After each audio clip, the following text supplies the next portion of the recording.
Jūs galite pravesti visą vakarėlį virtuvėje arba pusę vakarėlių virtuvėje, o kitą pusę svetainėje. Mano virtuvė labai panašiai džemos, tik netokia atvira. Kaip manai, kiek žmonių tilptų virtuvėje? Gal 10? Puiku, tikrai labai gerai. Tu rasi mano telefono numerį ant vizitinės kortelės. Nedvijodamas skambink, jei ko nors prireiktų.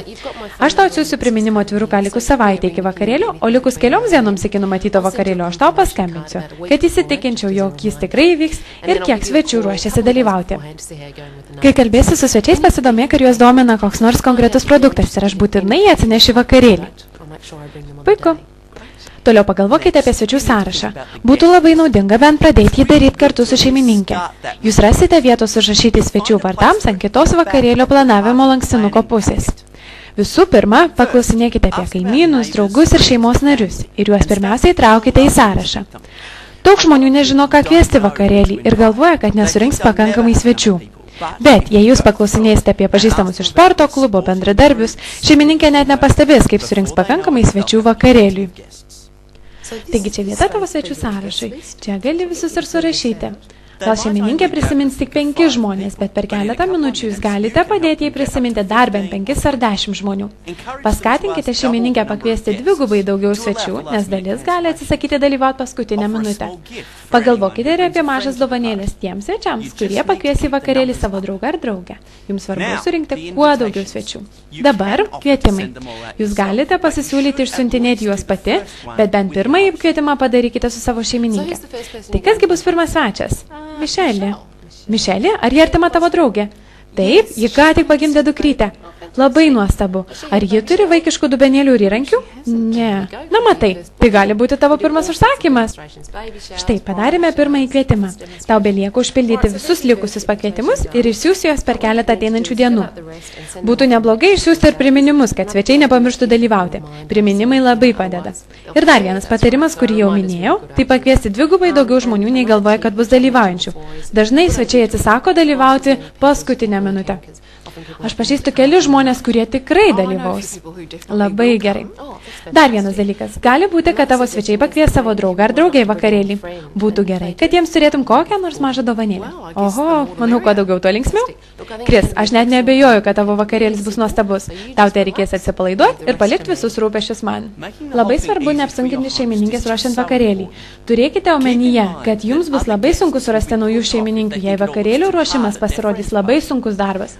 Paprašykite, kad užkandžiai ar gėrimai būtų patiekiami praėjus 20 minučių po demonstracijos pabaigos. Tai yra esminis dalykas, nes jūs turėsite laiko surinkti visus užsakymus prieš svečiams pradedant skirstytis. Gerai, nusprendėme, kad darysime kepimo vakarėlį. Dabar nusistatykime keletą paprastų tikslų, kuriuos galėtume įgyvendinti. Pirmasis tikslas, kad pardavimai pasiektų bent 250 litų. Žinau, kad tai gali nuskambėti kaip didžiulė suma, bet tai nebus labai sunku. Dalis žmonių, kuriuos tu pakviesi į vakarėlį, gal negalės dalyvauti, bet tai nereiškia, kad jie nenori įsigyti kokių nors supervarę gaminių. Taigi jų užsakymai bus priskaičiuoti prie bendro vakarėlio užsakymo. Taip pat gali nusinešti katalogėlį į darbą ir gal bendradarbiai užsisakys kokį indelį. Taigi, surinkti reikiamą sumą bus lengviau nei tu manai. Antrasis tikslas – surasti bent vieną naują šeimininkę. Tu jau minėjai Michelle, kuri galbūt susidomėtų vaikiškų prekių seriją, gal dar kas nors susidomės, taigi šis tikslas irgi yra lengvai pasiekiamas.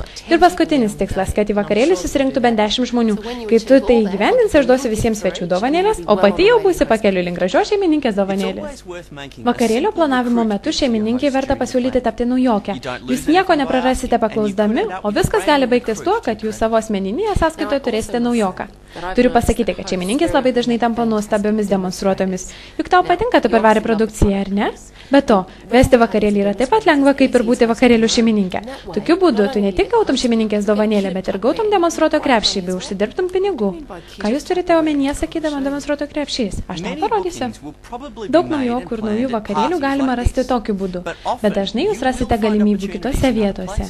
Jūs susitinkate žmonių visur, visuomeniniuose renginiuose, svečiuose, pas draugus, būreliuose ar net apsipirkinėdami. Ir tokiais atvejais jūs galite susitikti žmonių, kurie norėtų surengti supervarę vakarėlį savo namuose. Tarėmės dėl vakarėlių ne vakarėliuose.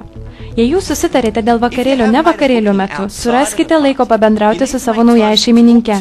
Idealiu atveju jums reikėtų aplankyti jį arba ją. Kartais tai yra nepatogu ir todėl galite paskambinti šeimininkiai. Jei jūs planuojate vakarėlį telefonu, šeimininkei reikėtų turėti vakarėlio planavimo komplektą.